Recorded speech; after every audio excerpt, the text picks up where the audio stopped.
aquel tiempo la gente se apiñaba alrededor de Jesús, y él se puso a decirles: «Esta generación es una generación perversa. Pide un signo, pero no se le dará más signo que el signo de Jonás. Como Jonás fue un signo para los habitantes de Nínive, lo mismo será el Hijo del Hombre para esta generación. Cuando sean juzgados los hombres de esta generación, la reina del sur se levantará y hará que los condenen, porque ella vino desde los confines de la tierra para escuchar la sabiduría de Salomón, y aquí hay uno que es más que Salomón. Cuando sea juzgada esta generación, los hombres de Nínive se alzarán y harán que los condenen, porque ellos se convirtieron con la predicación de Jonás, y aquí hay uno que es más que Jonás». Palabra del Señor. Gloria a ti, Señor Jesús. Decía Chesterton que el sentido común a veces es el menos común de los sentidos.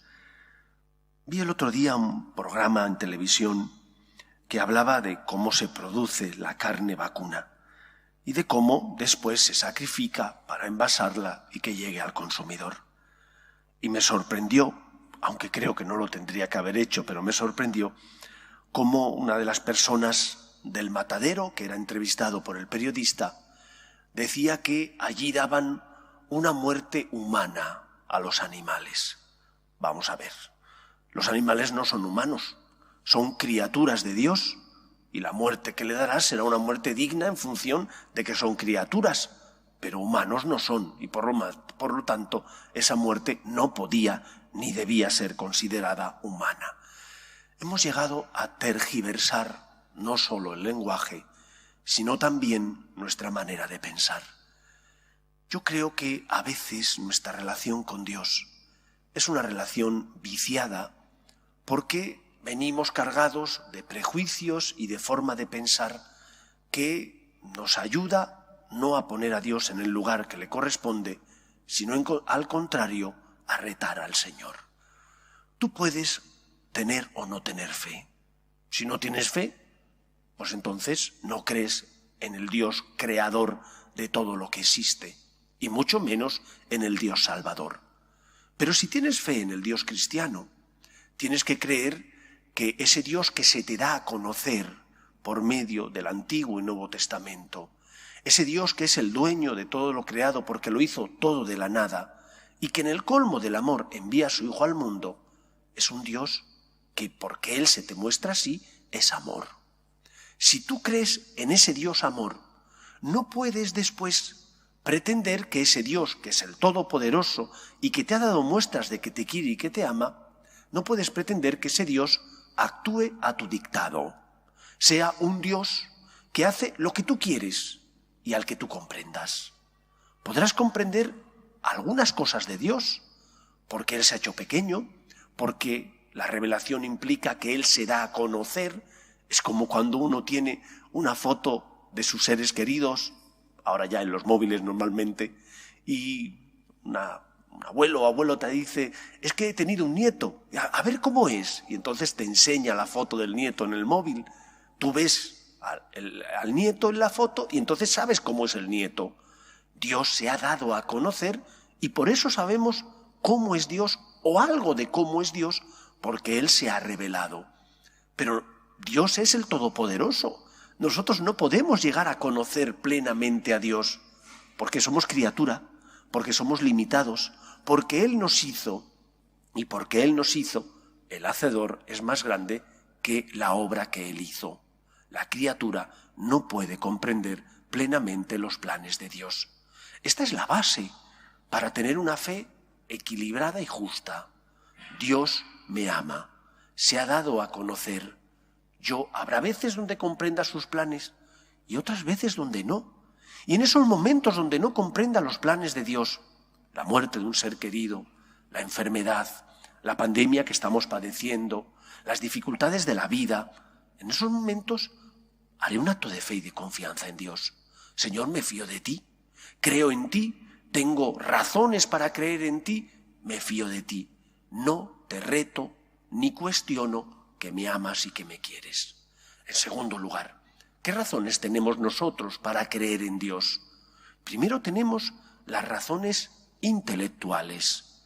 Cuando uno ve la naturaleza, cuando uno ve el equilibrio que hay en la obra creada por Dios, aunque haya, es verdad, volcanes, tsunamis, que no tenemos explicación de por qué se producen, pero uno, cuando ve la naturaleza, le evoca al creador de todo y a la belleza de esa creación. Y por lo tanto, si la creación es bella, ¿cómo será el que creó esa belleza? Pues también será bello. Dios es bueno, bello y perfecto. Y por lo tanto, viendo la obra de la creación, podemos intuir cómo es Dios. Pero sabemos cómo es Dios de forma cierta gracias a la Escritura, que recoge esa revelación de Dios a los hombres. Y la prueba máxima, la palabra última de Dios Padre, es Cristo, que envía a su Hijo al mundo para salvarnos, que permite que aquel que no era pecado se haga pecado, asumiendo nuestra condición para liberarnos del pecado. Eso lo dice San Pablo. Por lo tanto, cuando tenga dudas, miraré la cruz de Cristo y encontraré en esa cruz razones no para entender lo que ocurre, sino para creer y confiar en el Todopoderoso. Y en lugar de retar a Dios, me fiaré de Dios. El Señor reprocha a la generación a la que predica, que piden pruebas constantemente, y les dice que no se les va a dar más prueba que la que significó Jonás para Nínive. Si aquellos se convirtieron con la predicación de Jonás, ¿cómo deberíamos vivir nosotros? Que no solo hemos conocido a Dios, sino que hemos recibido a Cristo por medio del sacramento de la Eucaristía y hemos recibido el perdón de Cristo por medio del sacramento de la confesión o de la reconciliación. ¿Cómo deberíamos actuar nosotros, que hemos sido injertados en la vida divina gracias al bautismo? Deberíamos ser agradecidos, deberíamos ser humildes. No conocemos ni entendemos siempre los planes de Dios. Nos duele la cruz porque pesa y nos hace daño, pero sabemos que hay alguien que sale a nuestro encuentro y carga con esa cruz para aliviar nuestro dolor. Ese es Cristo, es la palabra última del Padre, es la forma que tiene Dios para expresar lo mucho que nos quiere y nos ama. Dice Jesús en el Evangelio: en verdad quizás alguien entregue la vida por un justo, pero por un pecador, tú y yo somos pecadores. Nosotros somos la razón por la que Cristo entregó su vida. Cuando no comprendas, haz un acto de fe, de confianza en el Todopoderoso, que no se produzca en nuestra vida aquello que decía Chesterton, que el sentido común es el menos común de los sentidos. Confiemos en Dios, tenemos pruebas y razones para creer en Él, aunque hemos de aceptar el misterio, porque no somos Dios, somos criatura de Dios. Que Él nos ayude a tener fe. Nos ponemos en pie.